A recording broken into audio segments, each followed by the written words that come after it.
अब शुरू कर रहे हैं हम मुकाबला। रात को एक तरफ कर्फ्यू लगाकर कोरोना पर अंकुश लगाने का प्रयास सरकारें करती हैं, तो वहीं दोपहर में जमकर रैलियां होती हैं, भीड़ की भीड़ जुटाई जाती है। कैसे कोरोना को कंट्रोल किया जाएगा, सवाल सभी से है। और तमाम खास मेहमान हमारे साथ जुड़े हुए हैं। बीजेपी की ओर से अपराजिता सारंगी हमारे साथ है, कांग्रेस की ओर से प्रवक्ता अलका लांबा, समाजवादी पार्टी की ओर से अनुराग भदौरिया, जेडीयू की ओर से प्रवक्ता माधव आनंद हमारे साथ जुड़ गए हैं। हम इनके साथ चर्चा की शुरुआत करते हैं। सबसे पहले अपराजिता जी, जब सरकार स्कूल को लेकर नियम बना सकती है, मेट्रो को लेकर, बस को लेकर नाइट कर्फ्यू लगा सकती है, तो रैलियों में भीड़ जुटाकर कौन सा कोरोना कंट्रोल करने की कोशिश कर रही है सरकार? आप सबको मेरा नमस्कार। मैं आपको धन्यवाद देना चाहूंगी, आपने कोरोना के परिप्रेक्ष्य में बहुत ही अहम मुद्दे को उठाया है। देखिए, मैं कह दूं कि अगर हमें कोविड प्रोटोकॉल मानना है, अगर हमें सुरक्षित रहना है और दूसरों को रखना है, तो यह मिलित उद्यम होना चाहिए। सरकार की जिम्मेवारी है, विपक्षी दलों की जिम्मेवारी है और आम नागरिक की जिम्मेवारी है। हम सब मिलकर सुनिश्चित करें कि कोविड प्रोटोकॉल को हम सब फॉलो करें, तो निश्चित तौर पर इलेक्शन रैलियों में ये फॉलो हो रहा है। राजिता जी, आप देख रही हैं ना, सभी की रैलियां आप देख रही हैं, बीट एनी पार्टी। सारे राजनीतिक दलों का यह कर्तव्य है कि वो कोविड प्रोटोकॉल फॉलो करें, पहली बात। दूसरी बात मैं कह दूं कि मार्ग निर्देशन किए जाएंगे, अभी दिशा निर्देश निकलेंगे, गाइडलाइंस अभी इशू किए जाएंगे। अभी हेल्थ मिनिस्ट्री से भी इलेक्शन कमीशन की बातचीत हो रही है। और मैं आप सबको बता दूं कि इलेक्शन कमीशन की तरफ से उत्तर प्रदेश और अन्य राज्यों के डिस्ट्रिक्ट मैजिस्ट्रेट और सुपरिंटेंडेंट ऑफ पुलिस से भी बात हुई है, स्वास्थ्य मंत्रालय से उनकी बातचीत जारी है। तो कुछ दिनों की बात है, मुझे लगता है इस दिशा में जो भी गाइडलाइंस निकलने हैं, वो जो रेस्पेक्टिव मंत्रालय है, वो जो कंसर्न्ड मंत्रालय है, उसकी तरफ से निकाला जाएगा और उसके बाद हम सब का दायित्व होगा।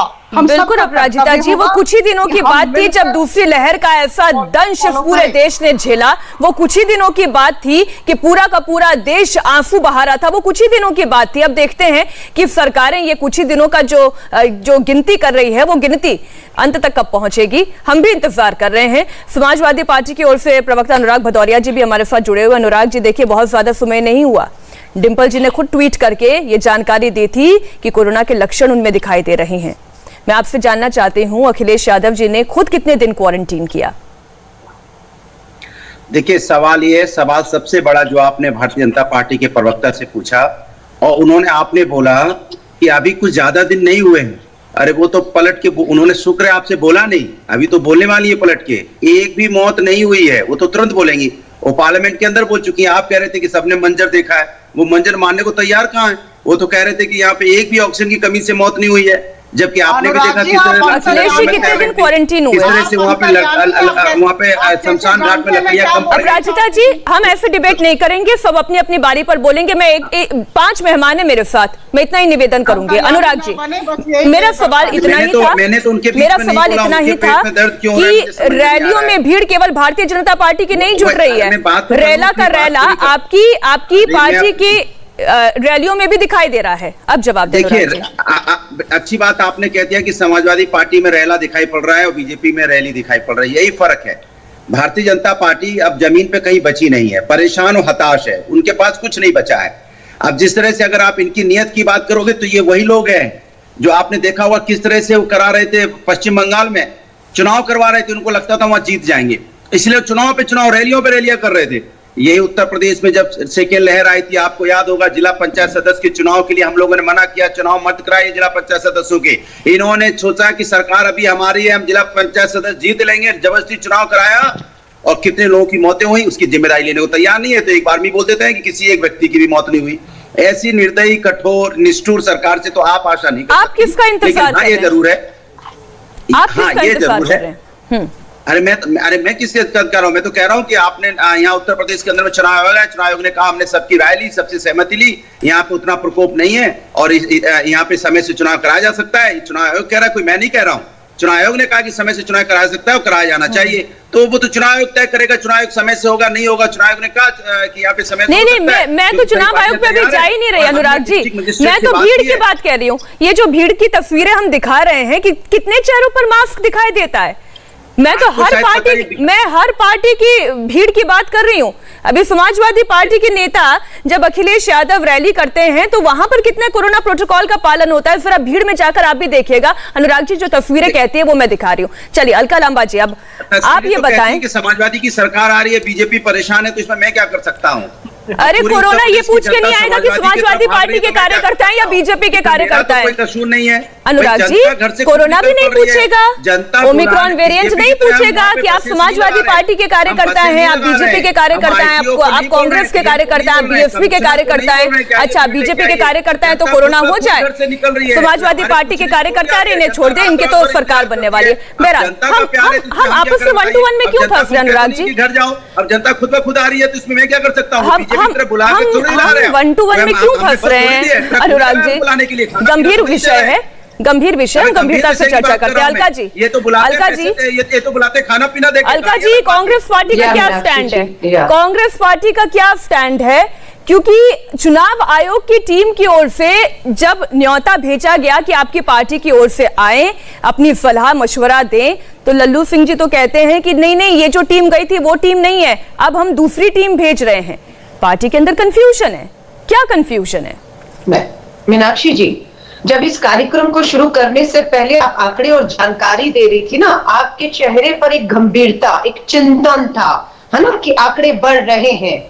और देश के प्रधानमंत्री सर्वोच्च पद पर बैठे, किसी राजनीतिक दल के नेता नहीं है, प्रधानमंत्री है, सर्वोच्च नेता है, सर्वोच्च पद पे बैठे हैं, वो उत्तराखंड में रैली कर रहे थे बिना मास्क की। तो क्या कोई अनुसरण करेगा, ये आपके ऊपर तय करने के लिए मैं छोड़ रही हूँ। दूसरी बात, ध्यान से सुनिएगा, ये जो गाइडलाइन की बात भाजपा सांसद कर रही है, क्या मीनाक्षी जोशी को गाइडलाइन तैयार करनी है, अलका लांबा, राहुल गांधी, समाजवादी कांग्रेस को किसको गाइडलाइन तैयार करनी है? किसके पास जमीनी आंकड़े हैं, जमीनी हकीकत क्या है, बता दीजिए कि कितनी तेजी से ये वेरिएंट, ये महामारी फैल रही है, सरकार की क्या तैयारी है, कब तक वैक्सीनेशन करके सुरक्षित कर देंगे? क्या ये जानकारी चुनाव आयोग को दी? क्या उन्होंने हम राजनीतिक दलों को दी? ना सरकार ने चुनाव आयोग को दी, ना चुनाव आयोग ने हमें दी है।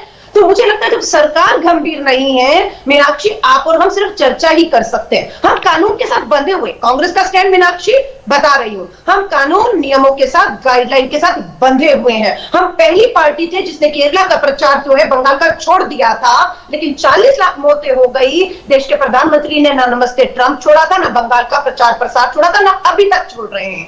मैं आपसे कह रही हूं, जो क्या तय होगा मीनाक्षी, कांग्रेस खड़ी रहेगी, लेकिन नियम, कानून, गाइडलाइन, हकीकत सरकार को नहीं। तो प्रियंका गांधी तय कर रही हैं कि मौजूदा स्थिति को देखते हुए फिलहाल वो उत्तर प्रदेश में प्रचार नहीं करेंगी। क्या ऐसा कोई स्टैंड है कांग्रेस पार्टी का? नहीं, आपका ये सुझाव है कि प्रियंका जी अपने आप को घर में बंद कर ले और सब प्रचार करे? नहीं, मैं ये जानना चाहती हूँ। नहीं, आपने केरल और बंगाल का एग्जाम्पल दिया तो मैंने पूछा कि क्या यूपी में भी ऐसा कोई स्टैंड है? नहीं, आप अगर हमसे उम्मीद करती हैं तो हम पहले भी सबसे पहले खड़े थे, सरकारों से पहले खड़े थे, भाजपा के राष्ट्रीय नेता जो सत्ता में हैं उनसे पहले खड़े थे। अब भी अगर देश पे आएगी हम चुनाव छोड़ देंगे, यही शायद ये भी चाहते हैं, इसीलिए बार-बार देश पर आएगी तो चुनाव छोड़ देंगे। ठीक है, क्यों कर रहे हैं? ठीक है Alka, thank you Meenakshi ji. Doctor DK Gupta हमारे साथ, आपने देखिए 3 बड़ी पार्टियों की बात सुन ली, माधवानंद जी भी हमारे साथ हैं, हम उनसे भी चर्चा करेंगे, लेकिन चूंकि अभी बिहार में चुनाव नहीं है इसलिए मैं आखिर में आऊंगी उनकी राय लेने के लिए।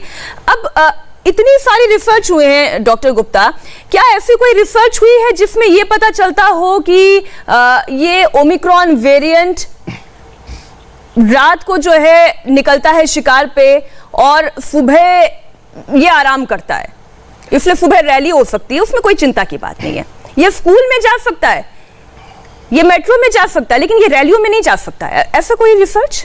नहीं, बिल्कुल बड़ा अच्छा सवाल है आपका और बड़ा ह्यूमरस है। पहले तो मैं सारे सम्मानित जो प्रवक्ता गण बैठे हुए हैं उनको नमस्ते करूंगा कि कहीं दूरदर्शिता दिखाने की जरूरत है, आपस में सामंजस्य दिखाने की जरूरत है। इतना बड़ा पेंडेमिक है, हम लोग एक बार जल चुके हैं, उसके बाद भी अगर सबक नहीं लेते तो ये बहुत बड़ी नाकामी होगी हम सबके लिए। तो जैसे हमारा एक क्लासिफिकेशन होता है, कुछ दिनचर लोग होते हैं जीवाणु, कुछ रात्रिचर होते हैं, तो कोरोना कहीं भी रात्रिचर नहीं है। उसको ये नहीं पता कि यहाँ पे धारा 144 लगी, पुलिस वाले खड़े हैं, मारेंगे मैं भाग जाऊंगा। उसको ये नहीं पता मेट्रो में जाऊंगा तो मुझे कोई दिक्कत नहीं, वहां एसी चल रहा है और मेरी ग्रोथ अच्छी होगी, और रैली खुले में हो रही है तो वहां पे लोग कम संक्रमित होंगे तो मैं वहां नहीं जाऊंगा। ऐसा बिल्कुल नहीं है। ये जो रैलियां हैं हम सबको पता है, कहीं ना कहीं जो डेल्टा लहर आई थी, वेव आई थी, कहीं ना कहीं उसकी जनक थी, रैलियां थी। वहां पे जो लोग धज्जियां उड़ा रहे थे, सोशल डिस्टेंसिंग की, फिजिकल डिस्टेंसिंग की, जो दिन रात रैलियां हो रही थी, कोई मास्क नहीं था, कोई कुछ नहीं था, उसके बावजूद भी हमने अपने सबको खोया है। इवन इन लोगों ने भी खोया, ऐसी बात नहीं, सबके घर में कोई ना कोई डायरेक्टली इनडायरेक्टली अफेक्ट है, इन्फेक्ट हुआ है। उसके बावजूद भी हम लोग वेट कर रहे हैं। और एक बात बताइए, मैं इन सबसे पूछ रहा हूं, सारे लोग बैठे हुए हैं, क्या ऐसे प्रोटोकॉल नहीं बने हुए हैं, हमारे ऑलरेडी बने हुए हैं कि अगर हमारा कोड ऑरेंज होगा तो हम लोग ये प्रोटोकॉल चालू कर देंगे, अगर हमारे पास रेड होगा तो हम ये चीज चालू कर देंगे, अगर हमारी पॉजिटिव रेट इतना बढ़ जाएगा तो हम नए नियम लागू कर देंगे। तो अब ये नए नियम धारा 144 लगा रखते हैं, 50% रेस्टोरेंट में और जो हॉल्स में और मॉल्स में ऑक्यूपेंसी कम कर सकते हैं। तो ये कोई गाइडलाइन क्यों नहीं होनी चाहिए, या क्यों नहीं है कि इतने पॉजिटिविटी रेट होने पे उस एरिया में रैली बिल्कुल बंद कर दी जाएगी? चुनाव आयोग को क्यों नहीं पूछ रहा है, क्यों इन लोगों से बात कर रहा है? चुनाव आयोग को एक्सपर्ट से पूछना चाहिए, आईसीएमआर से पूछना चाहिए, हेल्थ मिनिस्ट्री से पूछना चाहिए, WHO से पूछना चाहिए उसको। हमारे पास इतनी संस्थाएं हैं, यहाँ पे NTAG, इतने सारे कमीशन बने हुए हैं, national technical advisory committee on immunisation है, ऑन कोरोना कंट्रोल है, पेंडेमिक कंट्रोल है, इतनी सारी संस्थाएं हैं, इनको क्यों नहीं गाइडलाइन डिफाइन करनी चाहिए? जब हम दुनिया आम आदमी की हम जब रास्ते रोक सकते हैं, उसके लिए सारी सुविधाएं बंद कर सकते हैं, तो बाकी सबको लिए क्यों नहीं होना चाहिए? मैं इसलिए तो डॉक्टर साहब कह रही थी कि स्कूल बंद हो सकते हैं, मेट्रो में संख्या आधी हो सकती है, बसेस में संख्या आधी हो सकती है, शादियों में लोगों की भीड़ कितनी जुटाई जाए उसके लिए भी तय सीमा की जा सकती है, नाइट कर्फ्यू लगाया जा सकता है, लेकिन रैलियों में भीड़, जितनी भीड़ जुटेगी उतना ही तो पार्टी का मनोबल बढ़ेगा कि भाई हमारी सरकार आने वाली है। तो मुझे आपत्ति इस बात से है। तो इस समय किसी ना किसी को आगे बढ़ के कोरोना के गले में घंटी बांधनी पड़ेगी। वो कोई राजनीतिक रैली जो आगे बढ़ के आएगी, मैं फिर कह रहा हूं, हमारी जनता उसको सर आंखों में उठाएगी। सिर्फ एक इनिशिएटिव लेने की जरूरत है, एक कदम आगे बढ़ के बोलने की जरूरत है कि हमारी पार्टी ये करने वाली है। ये कदम कौन लेगा? माधव आनंद जी, अब मैं आपकी राय जानना चाहती हूं कि ये जितनी भी प्रोटोकॉल्स बनाए जाते हैं, कि क्या चुनावी रैलियों के लिए कोई प्रोटोकॉल नहीं बन सकता? क्या हम दूसरी लहर इतनी जल्दी भूल गए हैं? मीनाक्षी जी, पहली बात की चुनाव आयोग स्वायत्त संस्था है और चुनाव कराना न कराना चुनाव आयोग के हाथ में है। निश्चित रूप से चुनाव आयोग तमाम पार्टियों से जो है परामर्श करती है, सरकार से भी परामर्स करती है, उस परामर्श के बाद जो निष्कर्ष निकलता है उसके अकॉर्डिंग फैसला लेने का काम करती है।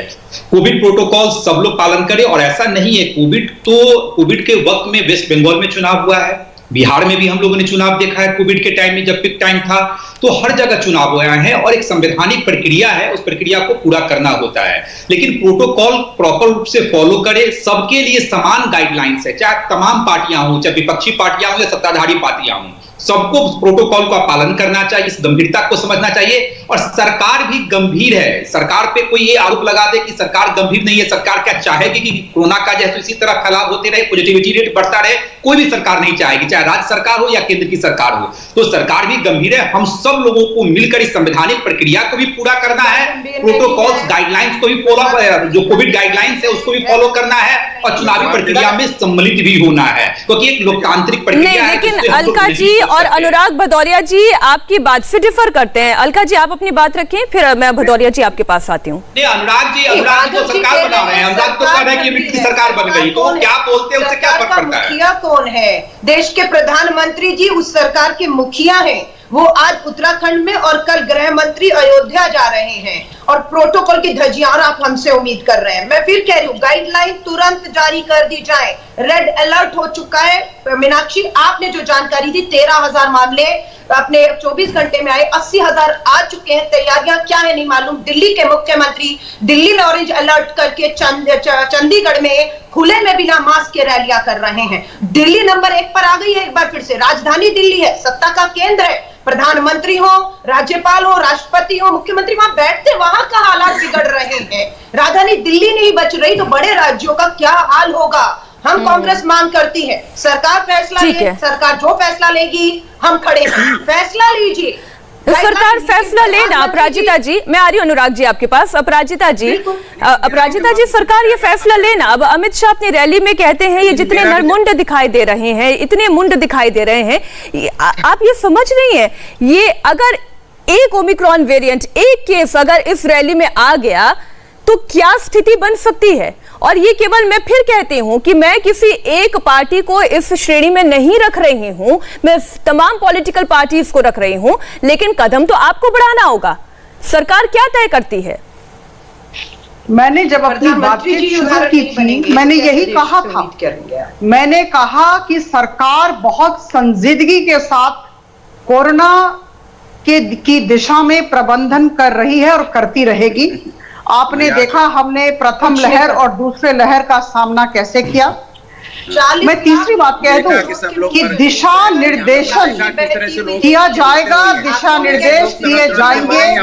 भारत सरकार के अंतर्गत विभिन्न मंत्रालय हैं और कोविड के नियमों को सुन ले, दृष्टि में रखते हुए अनुराग जी, अंका जी सुन दिए जाएंगे। मुझे लगता है दिशा निर्देश, ये दिशा निर्देश की बात तो होनी चाहिए कि जब दूसरा व्यक्ति बोले तो ये शांत रहे।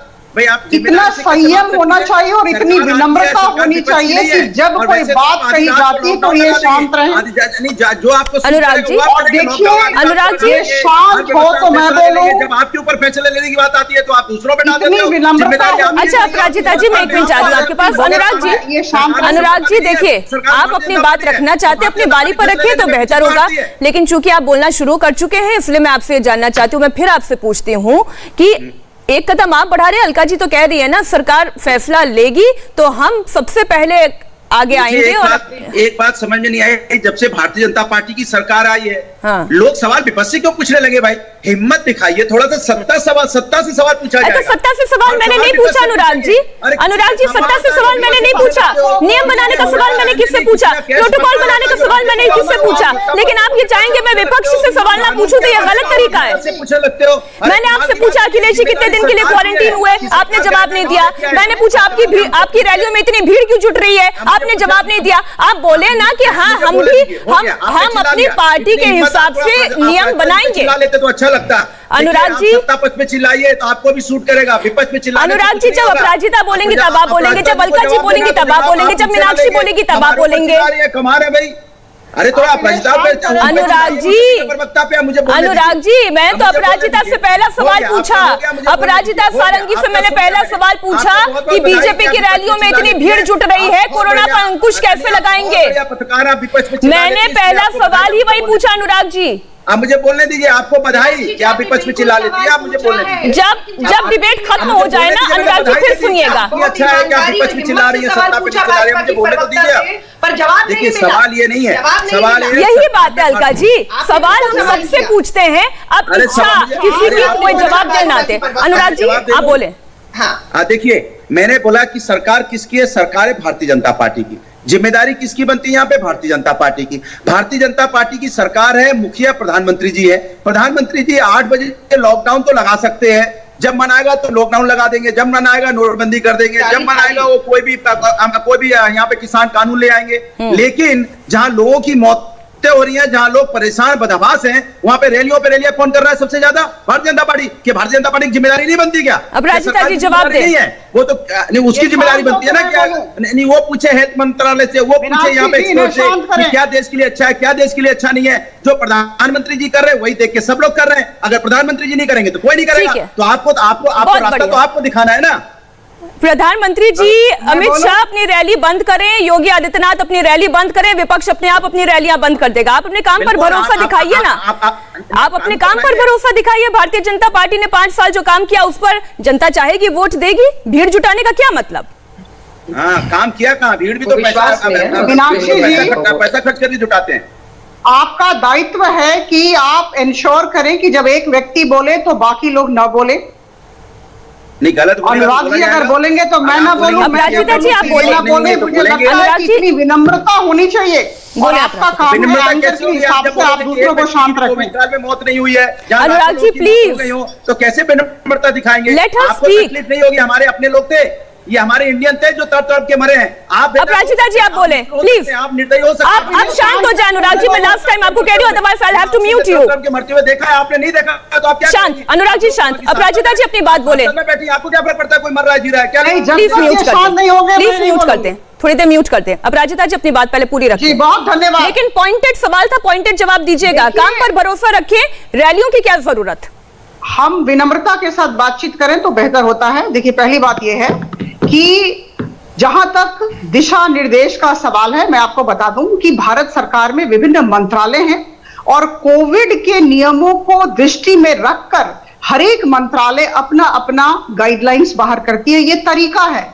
मैं प्रशासन में थी इसलिए कह रही हूं और काम जारी है। निर्वाचन आयोग ने अभी, मैंने जैसा कहा, जितने भी राज्य सरकार है, 5 राज्य सरकारों के अधिकारियों से निर्वाचन आयोग की बातचीत हुई है और विभिन्न राजनीतिक दलों के नेताओं से बात हुई है।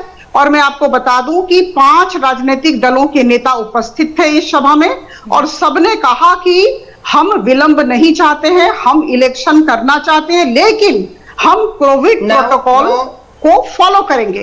तो देखिए अभी नीति नियम दिशा निर्देश जब सारे मंत्रालय की तरफ से इशू हो जाएगा, जब गाइडलाइंस निकल जाएगी, जो 2-1 दिन की बात है, तो मैं ये कहना चाहूंगी कि सारे विपक्षी दल इन नीति नियमों को, दिशा निर्देश को जमीन पर कार्यान्वित करें। जहां तक कांग्रेस का सवाल है, राहुल गांधी जी विदेश में हैं, तो वो तो यहाँ आकर रैली कर नहीं सकते। मैं आ रही हूँ अलका जी, आप ही के पास आती हूँ, डॉक्टर साहब आपके पास। रैली न करें, प्रियंका वाड्रा जी रैली न करें आगामी दिनों में, ये अलका लांबा जी हमें कह दें।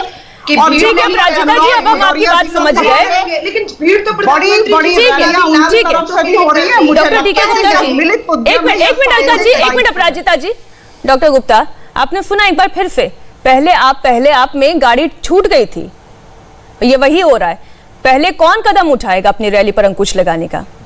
डॉक्टर साहब देखिए, मैं ये बताना चाहूंगा कि अगर देश के 40 करोड़ बच्चे ऑनलाइन पढ़ सकते हैं, अगर ये तीनों नेता, जो चारों नेता बैठे हुए हैं, ये आपको क्या नाम, स्काइप के थ्रू या जूम के थ्रू या ऑनलाइन किसी प्लेटफॉर्म के थ्रू, आपके थ्रू पूरी जनता से जुड़ सकते हैं, पूरे देश ने पूरे विश्व से जुड़ सकते हैं। डिजिटल रैली हो सकती है, तो क्या चीज नहीं हो सकता? हम लोग डिजिटल हेल्थ की बात करते हैं, डिजिटल इंडिया की बात करते हैं, डिजिटल देश की बात करते हैं, तो सब पॉसिबल है। और दूसरी बात, चुनाव के दो मेन वो होते हैं, पहलू होते हैं। पहला पहलू होता है प्रचार और दूसरा होता है मतदान। मतदान में हम लोग कोविड अप्रोप्रिएट बिहेवियर को लागू कर सकते हैं कि वहां इंश्योर कर सकते हैं, लाइन लगती है, पैरामिलिट्री फोर्स होता है, पुलिस होती है, प्रशासन होता है। बट रैलियों में जहां इतने सारे लोगों, लाखों लोगों और जहां पता नहीं होना होता है कि कितने लोग और आ सकते हैं, वहां पे संभावना कोविड की नहीं और बहुत सारी दुर्घटनाओं की भी होती है। तो अगर हम चाहें तो जो बहुत सारा पैसा खर्च होता है, बहुत सारे संसाधन खर्च होते हैं, बहुत सारे मैंडेज खराब होते हैं, बहुत सारी मैन पावर खराब होती है, इन सबको इस आपदा में अवसर की तरह ढूंढना चाहिए।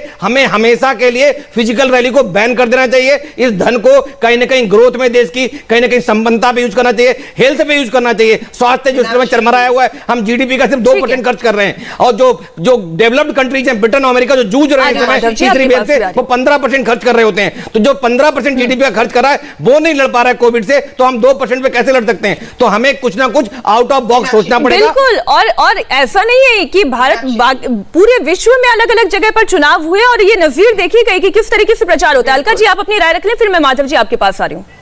मीनाक्षी जी, डॉक्टर डीके गुप्ता की एक बात से कांग्रेस की प्रवक्ता होने के नाते मैं पूरी तरह से सहमत हूं और मैं कहना चाहती हूं, ये जो सुझाव है वो अलका लांबा, विपक्ष, कांग्रेस, राहुल गांधी जी को लागू नहीं करने हैं, सरकार को करना है। और सरकार में अगर प्रधानमंत्री जी के कहने पर ताली थाली पिट सकती है, टॉर्च जलाई जा सकती है, रात को 8 बजे कहा जाता है लॉकडाउन, पूरा देश घरों में बंद हो सकता है, तो अगर प्रधानमंत्री जी कहें कि भीड़ और रैली नहीं होगी तो वो नहीं होगी। लेकिन प्रधानमंत्री जी स्वयं चाहते हैं भीड़ हो, रैली हो, चुनाव हो, वोट और वो जीते, सत्ता बनी रहे, जान जाती हो तो जाए। दांव पे लगाई हुई है सरकार ने जान। 40 लाख लोग मौत के मुंह में चले गए और ये सरकार आंकड़े जब देने की बात आती है तो अकड़ कर कहती है आंकड़े नहीं है। आज भी मैं कहूंगी, हमें मत सुनिए डॉक्टर डीके गुप्ता जी का एक सवाल, जो सुझाव है वो लागू करने ठीक है, योग्य माधव आनंद कांग्रेस जी। की प्रवक्ता के तौर पर मैं सहमत हूँ। ठीक है माधव आनंद जी, लेकिन कानून, ये नियम, ये गाइडलाइन कानून, नियम, सरकार को- गाइडलाइंस, प्रोटोकॉल सबके लिए बराबर होने चाहिए। तो यही बात जो तमाम बिल्कुल राजनीतिक होते। पार्टियां आज इस डिबेट में बैठकर कह रही हैं कि आप नियम कानून बनाए ना, हम नियम कानून बनाने पालन करने के लिए बिल्कुल। तैयार हैं, तो फिर चूक कहां हो जाती है माधव जी? सरकार ने पहले भी नियम बनाया है और आगे भी नियम बनाएगी सरकार। जहां तक विपक्षी पार्टियों की बात है, विपक्षी पार्टियों को भी यह चुनाव आयोग बुलाने का काम करती है, क्यों नहीं अलका जी जैसे सुझाव देने का काम करती हैं। टीवी पे बैठ के भाषण देना हम सबको अच्छा लगता है, लेकिन जब चुनाव आयोग के साथ जब मीटिंग होती है तो क्यों नहीं ये पॉलिटिकल पार्टियां लिखित में देती है कि आप जैसे रैली ना करें, रैली ना करवाएं, हम लोग जो है वर्चुअल रैली से जुड़े, ऐसे सुझाव नहीं आते हैं मीनाक्षी जी। टीवी पे बैठ के अच्छा पॉइंट आपका है, मैं पूछ ही लेती हूं। लेकिन हाँ, मैं इसी पे पूछ लेती पूछिए हूँ। उनसे, क्यों नहीं चुनाव अनुराग जी, बिहार में हमको नहीं आपने चुनाव ये संपन्न सुझाव करवाया। दिया था? तमाम पार्टियों ने रैली के पक्ष में रहा। समाजवादी पार्टी ने डिजिटल रैली का सुझाव दिया था कि हम भीड़ नहीं जुटाएंगे, कोरोना का खतरा है। जवाब दे रहा हूं, इसका बड़ा मजेदार जवाब है। देखो सत्ता दल वाले क्या होते, इतने आसानी से अपने ऊपर से पल्ला झाड़ लेते हैं। अरे भैया, क्या आपने पूछा था कि हम जब लॉकडाउन कर रहे थे तो एक बार भनक पड़ी थी आपको क्या 8 बजे लॉकडाउन होने वाला है? देश के हित के लिए क्या गया था ना, देश के सम्मान के, कि देश को बचाना है, जो जाए वहीं रुक जाए। बिना किसी के पीछे लॉकडाउन हुआ था क्या विपक्ष को या समाजवादी को बुलाया था पूछ के कि कैसे लॉकडाउन? अगर हमें बुलाया तो हम बोलते एक सप्ताह का टाइम दीजिए, लोग अपने अपने घर पहुंच जाए इत्मीनान से, लोग अपने घर पहुंच जाए, इतने लोगों की मौतें ना हुई होती जिससे से लोग मरे हैं रास्ते में पैदल चल चल के। इसकी जिम्मेदारी भी तो सरकार की होगी ना। भविष्य की बात करते हैं अनुराग जी। और जब फैसला लेने में सरकार अपने फायदे के अनुसार हिचकिचाती है तो विपक्ष के ऊपर डालने लगते हैं। अरे भैया, आप सरकार चला रहे हैं, अपनी आपको गाइडलाइन बनानी है, फैसले आपको लेने हैं, तब आप फैसले नहीं लेते हो। जब आपको जो आपने फैसले लेने होते हैं, जब आप कानून का, किसान का बिल बना रहे थे, आपने हम लोग से पार्लियामेंट में चर्चा की थी, तो चर्चा करने के बाद क्या आपने हमारी बात मानी?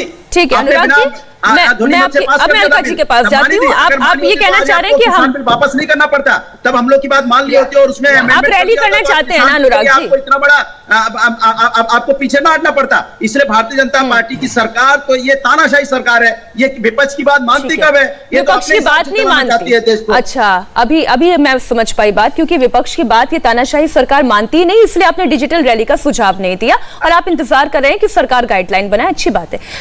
अलका लांबा जी, क्या आपकी पार्टी ने ये सुझाव दिया कि हम रैली नहीं करना चाहते, ओमिक्रॉन का खतरा बढ़ रहा है? आप धीरे धीरे घूमते घूमते नहीं, चुनाव आयोग ने मीटिंग बुलाई सर्वदलीय, सरकार ने अभी तक हिम्मत नहीं दिखाई सर्वदलीय बैठक मीटिंग बुलाई। चुनाव आयोग ने जो बुलाई उसमें सुन लिया, सरकार की तरफ से क्या आया किसी को नहीं बताया गया, क्योंकि कुछ आया ही नहीं सरकार की तरफ से कि कितनी महामारी फैल चुकी है, तैयारी है नहीं, वैक्सीनेशन किस रफ्तार से, हमें कोई जानकारी ही नहीं है। हम ये बिल्कुल कहते हैं अगर महामारी बहुत नहीं बढ़ रही है, आपकी तैयारियां पूरी है, वही मौत का मंजर नहीं देखना पड़ेगा, प्रोटोकॉल बना दीजिए, हम उस प्रोटोकॉल का, नियमों का सख्ती से पालन करेंगे। हमने तो ये कहा है, लेकिन सरकार तो बता ही नहीं रही ना, सरकार तो अपनी रैली पर रैली किए जा रही है। नहीं, मतलब आप डिजिटल रैली के लिए तैयार है या नहीं है? बता दें अलका जी, आप डिजिटल रैली के लिए तैयार हैं या नहीं है? मीनाक्षी जी, ये सुझाव तो डॉक्टर वीके गुप्ता जी ने दिया, जिसका समर्थन मैं कर चुकी, बहुत ब्रिलियंट सुझाव है, लेकिन शुरुआत प्रधानमंत्री जी सर्वोच्च पद पे बैठे हुए सरकार को करनी है। हम भी अनुसरण करेंगे, जनाब कहेंगे कि हम घरों में बंद रहे, वो खुले में भीड़ करेंगे, तो फिर आप देश से उम्मीद क्या करिए जब सरकार इस तरीके से करेगी? हाँ अनुराग जी, बस 5 सेकंड में दे पाऊंगी, फिर मुझे अपराजिता जी के पास भी जाना है। मुझे लगता है इसमें केंद्र सरकार की चालाकी है। अच्छा। बीजेपी के नेता सोच रहे हैं जल्दी जल्दी रैली कर लें, उसके बाद कुछ नया सोचेंगे। तो ये लोग देश के साथ नहीं है, सत्ता के साथ हैं। ये अपने फायदे के लिए जो भी फैसले लेंगे अपने अभी जो करना चाहिए था पहले बाद में करते हैं। इन्होंने सबसे पहले नमस्ते ट्रंप किया, उसके बाद वहां पे आपने देखा होगा उसका कोरोना देश में बढ़ा। इसी तरह मुझे लगता है शायद ये तो चाह रही है कि जल्दी जल्दी हम रैली कर लें, उसके बाद फिर देखेंगे नया गाइडलाइन, कुछ नई चीज बनाएंगे, तब तक हम अपने विपक्षी दलों का आरोप है अपराजिता जी कि भारतीय जनता पार्टी चालाकी कर रही है, वो जल्दी जल्दी रैली निपटा के फिर अगला कुछ सोच रही है। अपराजिता जी, मैं कांग्रेस की प्रवक्ता और समाजवादी पार्टी के प्रवक्ता की नजर में लाना चाहती हूं कि जब निर्वाचन आयोग ने सभा बुलाई सबका मत लेने के लिए, तो उस वक्त कांग्रेस की तरफ से ओंकार सिंह जी उपस्थित थे और समाजवादी पार्टी जी की तरफ से नरेश उत्तम पटेल जी उपस्थित थे। मेरा यह पूछना है कि इन्होंने डिजिटल रैली का प्रस्ताव दिया था क्या? हमने इनकी तरफ से जो प्रस्ताव आए थे, आपने दिया? लिस्ट मेरे पास है।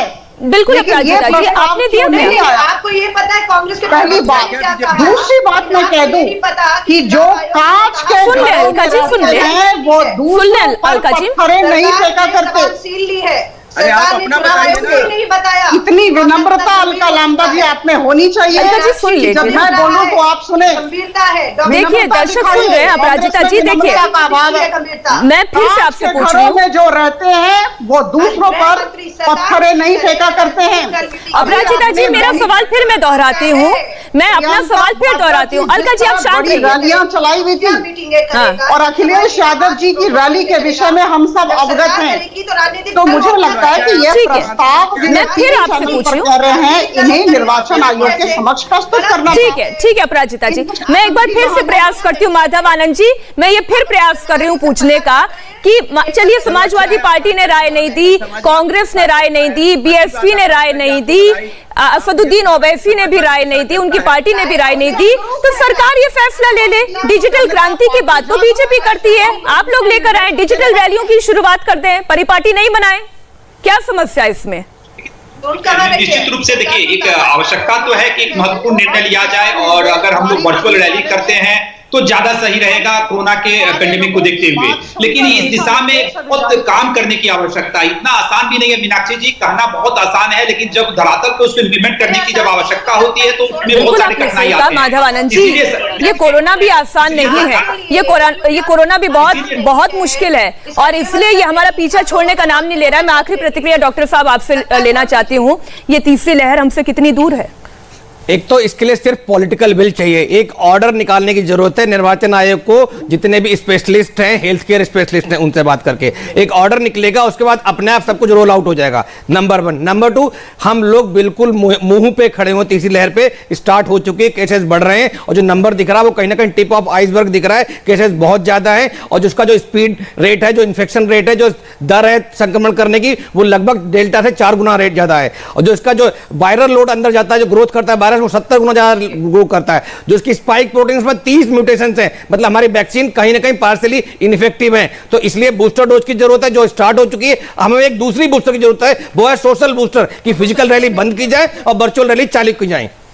बहुत बहुत धन्यवाद डॉक्टर डीके गुप्ता जी, आपने कम समय में और कम शब्दों में इतने अच्छे से समेटकर तमाम पॉलिटिकल पार्टीज के सामने एक एग्जाम्पल रखा कि ये केवल इंजेक्शन के थ्रू लगाने वाली वैक्सीन से कंट्रोल नहीं होगा, हमें एक सोशल वैक्सीन की भी जरूरत है, सोशल बूस्टर की भी जरूरत है, जो तमाम पार्टीज एक मिसाल बनकर, एक नजीर बनकर इस समाज के सामने रख सकती हैं। हम तो इंतजार ही कर सकते हैं, केवल चर्चा कर सकते हैं। बहुत बहुत धन्यवाद आप तमाम मेहमानों का। इंडिया टीवी हर वक्त हर जगह डाउनलोड करने के लिए सर्च करें India TV news Google play store या ऐप स्टोर पर।